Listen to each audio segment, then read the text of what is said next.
Assalamu alaikum to all my dear students. I am Fasila Parekh from AI Mullah High School, Umarwara. Standard 9, Subject English. Students, today we learn Read 5. The slide walkers. Slide walkers. It means આડા ચાલનારાઓ. તો આજે આપણે એક દરિયાઈ પ્રાણી વિશે જોવાનું છે જે આડું આડું ચાલે છે.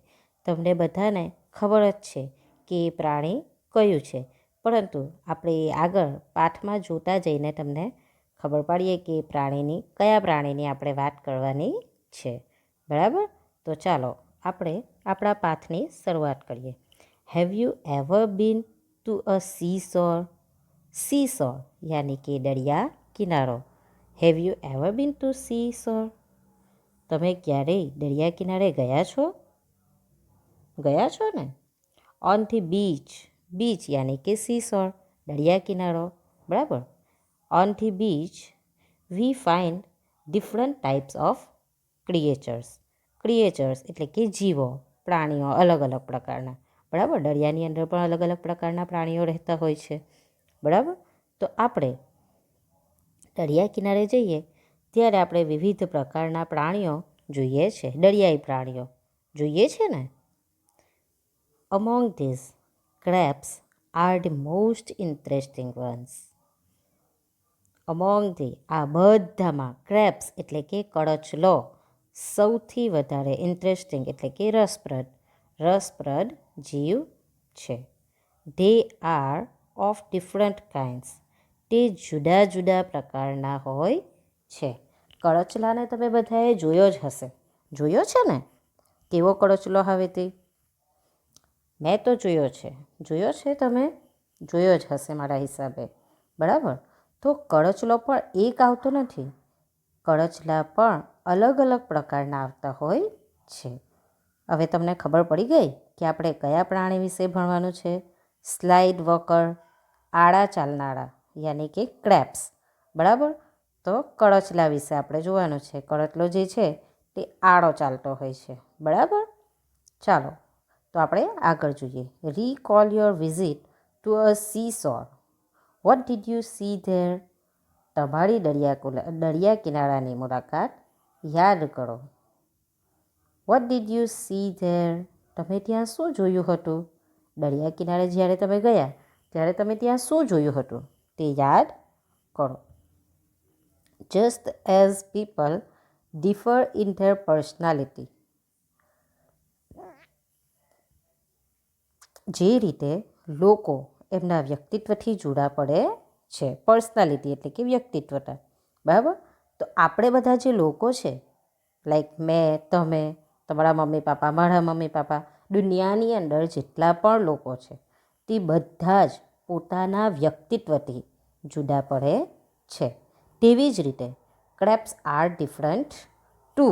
તેવી જ રીતે કડચલા પણ જુદા જુદા હોય છે. એટલે એ લોકો પણ પોતાના વ્યક્તિત્વથી જુદા પડતા હોય છે. બરાબર? સમ આર ઇમ્પેશન્સ. ઇમ્પેશન્સ એટલે કે રેસ્ટલેસ, અધીરા જીવના હોય ને. આપણે કહે ને કોઈક વ્યક્તિને પણ આપણે આ શબ્દમાં કોઈક વ્યક્તિ માટે પણ આપણે આ શબ્દ ઉપયોગ કરીએ છીએ. તું તો બહુ જ અધીરો છે, તારી અંદર સબર નથી. તો તેવા જ.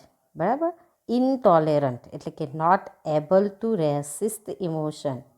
અસહિષ્ણુ, એકદમ ગુસ્સાવાળા હોય ને તે જે વ્યક્તિથી કંઈક પણ વસ્તુ સહન નહીં થતી હોય તેવા.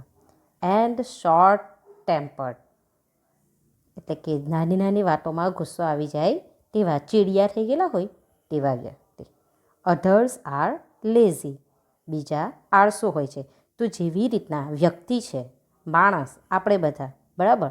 તો આપણે બધા પણ આપણા વ્યક્તિત્વથી જુદા પડતા હોઈએ છીએ. આપણી અંદર પણ અમુક લોકો ગુસ્સાવાળા હોય, અમુક લોકો અધીરા હોય, અસહિષ્ણુતા હોય, દરેક વસ્તુ દરેકથી સહન થઈ શકતી ન હોય, ચીડિયા હોય, તેમજ આળસુ પણ હોય છે.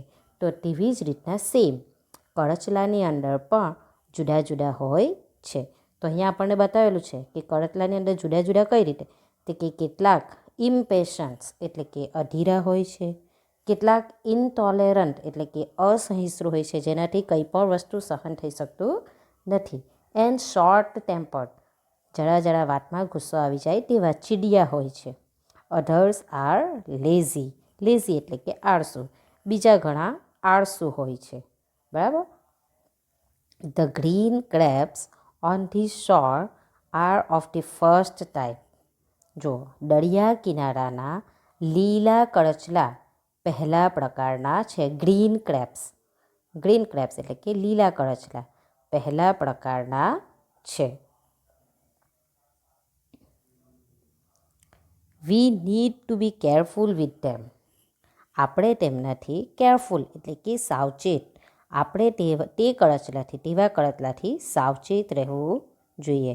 If you hold such a crab from behind by it shells, shell એટલે કે કોચલું. બરાબર. તો શું કહે છે? આપણે તેવા કરચલાથી શું રહેવું જોઈએ? સાવચેત રહેવું જોઈએ. If you hold such a crab from behind by its shells એટલે કે જો તમે આવા કોઈ કરચલાને કોચલાની પાછળથી પકડો, કોચલાની પાછળથી પકડો. It claws can not reach you એટલે કે એવા કરચલાને તમે પાછળથી પકડો તો તેના નહોળ તમને પહોંચી શકશે નહીં. ઇફ યુ હોલ્ડ, જુઓ હા, if you hold such a crab from behind by it shells it claws can not reach you. Claws એટલે કે તીક્ષ્ણ નહોળ, એ લોકોનું જે નખ મારવાવાળું હોય ને તેવું. તો શું કહે છે કે જો તમે આવા કોઈ કરચલાને કોચલાની પાછળથી પકડો તો તેના નહોળ તમને પહોંચી શકશે નહીં. Remember that even a small crab can give a painful sting. Sting એટલે કે ઇન્સેક્ટ બાઇટ, કરડી રહી ને તેવું. તો અહીંયા શું કહે છે? આ વસ્તુ યાદ રાખજો. રિમેમ્બર, યાદ રાખો કે નાનો સરખો કરચલો પણ કષ્ટદાયક, પેઇનફુલ સ્ટિંક એટલે કે કષ્ટદાયક ડંખ મારી શકે છે. બરાબર. Like other crabs, the shore crab too has a pair of claws as well as 4 pairs of walking legs with which it can move quickly. Like other crabs એટલે કે બીજા કરચલાઓની જેમ. ધ સોર ક્રેબ, સોર crab એટલે કે દરિયા કિનારાના કરચલાને પણ too has pair of claws, claws એટલે તીક્ષ્ણ નહોળ. બરાબર. શાર્પ નેલ્સ એટલે કે તીક્ષ્ણ નખ હોય ને આપણા તેવા તીક્ષ્ણ નેલ, નહોળ. બરાબર. તો તેવા તીક્ષ્ણ નહોળની એક જોડી જેમના વડે તે ઝડપથી, walking legs with which can move quickly એટલે કે તેમના વડે તે ઝડપથી હળી ફળી શકે છે. તેવા પગની 4 જોડી હોય છે. કેવા પગની 4 જોડી હોય છે? તીક્ષ્ણ નેઇલવાળા, જેનાથી તેઓ જલ્દી હળી ફળી શકે છે તેવા પગની 4 જોડી હોય છે. The crab is a stylish walker. કરચલો કેવો ચાલવાવાળો છે? કરચલો છટાદાર ચાલવાવાળો છે. સ્ટાઇલિશ વોકર એટલે કે છટાદાર ચાલવાવાળો છે, સ્ટાઇલથી ચાલવાવાળો છે. If its head is in the north it would walk either in the east or in the west. તેનું માથું ઉત્તરમાં હોય તો પણ શક્ય છે કે તે, જોજો હા, સાંભળજો આ વસ્તુ. તેનું માથું ઉત્તરમાં હોય તો પણ શક્ય છે કે તે પૂર્વમાં કાં તો પશ્ચિમમાં ચાલતો હોય છે. So when you find that a crab is looking at you don't be afraid એટલે કે તમને એમ જ્યારે એવું લાગે કે કરચલો તમારી તરફ જોઈ રહ્યો છે ત્યારે તમારે ગભરાવાની જરૂર નથી, કારણ કે તે સીધો તમારી તરફ આવવાના નથી. એ આપણી તરફ જોતો હોય તો એ ચાલતો બીજી તરફ હોય છે. બરાબર. It won't rush straight to you. તે સીધો તમારી તરફ ખસી આવશે નહીં. It is really funny to see this slide walkers moving across. આવા આડા ચાલનારાને આમ તેમ ફરતા જોવા એ ખરેખર આનંદદાયક છે. બરાબર, એટલે તમને ખબર પડી ગઈ કે સ્લાઇડ વોકર આડું કોણ ચાલે છે? કળચલો. બરાબર. Long long ago crabs use to swim. ઘણા વર્ષો પહેલાં કળચલા તરતા હતા. But now most of them don't. પણ હવે મોટા ભાગના કળચલા એમ કરતા નથી, એટલે કે તરતા નથી. They have shorter tails now because they have stopped using them for swimming. હવે તેમની પૂંછડીઓ ટૂંકી હોય છે. બિકોઝ એટલે કે કારણ કે. They have stopped using them for swimming. તેમણે તરવા માટે તેમનો ઉપયોગ કરવાનો બંધ કરી દીધું છે. બરાબર, તેથી તેની પૂંછડી નાની હોય છે. આ જે ફકરો આપણે જોયો છે લાઈક અધર ક્રેબ્સથી, તે ફકરો તમને મોસ્ટ પરીક્ષામાં પૂછાયો છે ગયા વર્ષે. બરાબર, તો તેને તમારે વધારે સારી રીતે સમજવા, અને તેમાં દરેકે રોંગ ક્વેશ્ચનના આન્સર લખ્યા છે ગયા વર્ષના સ્ટુડન્ટ્સે. તો તમારે આ ફકરાને બરાબર ધ્યાનથી જોવાનો છે. Did we have tails? આપણે આગળ જોઈએ. Did we have tails? Why? આપણને પૂંછડીઓ હતી શા માટે? અગર હા તો શા માટે? ના તો શા માટે? ચાલો. Crabs have good eyesight. કળચલાની દ્રષ્ટિ સારી હોય છે. Their eyes are in the front of the shell. તેની આંખો કોચલાની આગળની બાજુએ હોય છે. They are sunk in to pits. Pits એટલે કે હોલ્સ, કેવિટીઝ, ખાડા, પોલાણો જે કહેવાય ને તે. બરાબર. They are sunk in to pits. Sunk એટલે કે ઊંડું ઉતરેલું, બરાબર, ડૂબેલું. તો શું કહે છે? તે બે પોલાણો ખાડામાં ગોઠવાયેલી હોય છે. એટલે કે ખાડા જેવું હોય તેની અંદર તેની આંખો ગોઠવાયેલી હોય છે. There are two pairs of feelers. Feelers એટલે કે લિમ્સ ફોર ફિલિંગ્સ. સ્પર્શક. ફિલર્સ એટલે કે સ્પર્શક. તો શું કહે છે?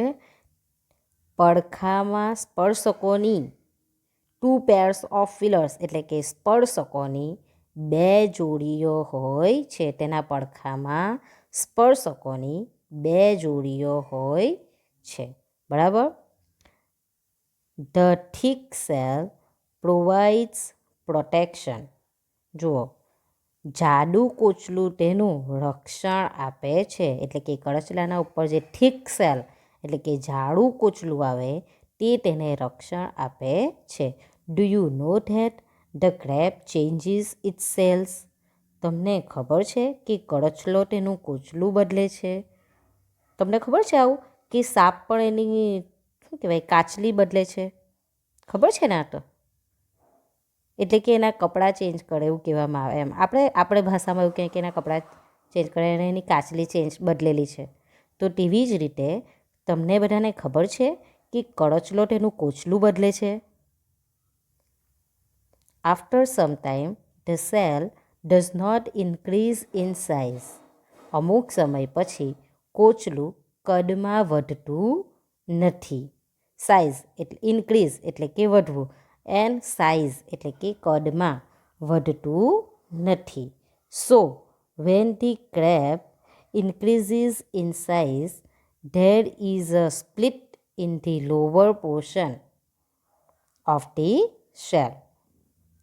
તેથી જ્યારે કળચલો કદમાં વધે છે ત્યારે કોચલાના નીચેના ભાગમાં એક ફાટ પડે છે. બરાબર. નીચેનો ભાગ પોર્શન એટલે કે ભાગ, પાર્ટ. બરાબર. તો કોચલાના નીચેના ભાગમાં એક ફાટ પડે છે. The grown up crab comes out of it. પુખ્ત કળચલો એમાંથી બહાર આવે છે. એટલે કે જે મોટો થયેલો હોય, ગ્રોન અપ મોટો થયેલો હોય તેવો કળચલો તેમાંથી બહાર આવે છે. The old cell is left behind, એટલે કે જે જૂનું જે કોચલું હોય તેને જૂના કોચલાને છોડી દેવામાં આવે છે, એટલે કે કોચલી બદલી નાખે છે. This empty shell too looks like a crab, એટલે કે ખાલી કોચલું પણ કળચલા જેવું જ લાગે છે. જે કોચલું એણે બદલી નાખેલું હોય તે ખાલી કોચલું પણ કળચલા જેવું જ લાગે છે. This process of seeding of the cell or armor is called molting. Shedding off એટલે કે ખેરવવું, પાડવું, બરાબર. આર્મોલ એટલે કે plate worn by soldiers for protection. આપણે જ્યારે પ્રોટેક્શન માટે, રક્ષણ માટે, આપણા અવયવોના રક્ષણ માટે જે પેલું ખબર આપણા શોલ્ડરોના પિક્ચરોની અંદર મોટાભાગે જોઈએ છે કે તે લોકો પોતાના આગળ એક પ્લેટ લઈ લે છે ગોલ્ડ કલરની, તો તેનાથી તે પોતાનું રક્ષણ મેળવવા માંગે છે. તો તેવી જ રીતના અહીંયા શું કહે છે? This process of shading, the process of shading of the cell, એટલે કે જે ખાલી જે કોચલાઓ છે, આ કોચલાઓ કે કવચને ખેડવી નાખવાની, એટલે કે નીકાળી નાખવાની જે પ્રક્રિયા છે તેને શું કહેવાય છે?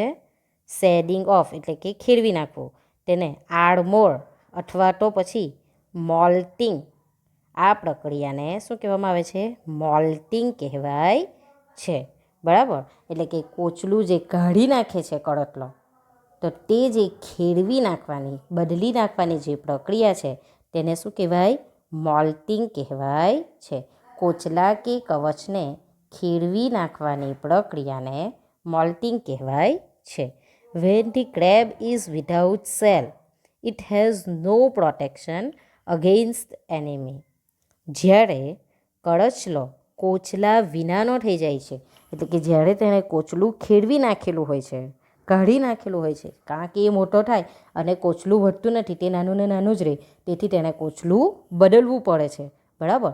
તો આ જે કોચલું છે જ્યારે તેણે કાઢી નાખેલું હોય છે, એટલે કે કળચલો કોચલા વિનાનો થઈ જાય છે, ત્યારે દુશ્મનો સામે, એનિમીઝ એટલે કે દુશ્મનો સામે તેને રક્ષણ મળતું નથી. કોચલાના કારણે તેનું રક્ષણ થતું હોય છે, પરંતુ અમુક સમય થાય એટલે એણે કોચલું બદલવું પડે, કારણ કે કોચલું નાનું ને નાનું જ રહે છે અને કળતલો મોટો થતો જાય છે, તેથી તેણે કોચલું બદલવું પડે અને તે કોટલું નીચેથી ફાટી જાય છે અને કોટલું બદલાઈ જાય છે, કોટલું ત્યાંનું ત્યાં જ રહી જાય છે. એટલે કે જ્યારે કોચલા વિનાનો કળતલો થઈ જાય ત્યારે દુશ્મનો સામે તેને રક્ષણ મળતું નથી. સો it hides itself away from sometimes in some crack of a rock or a hole.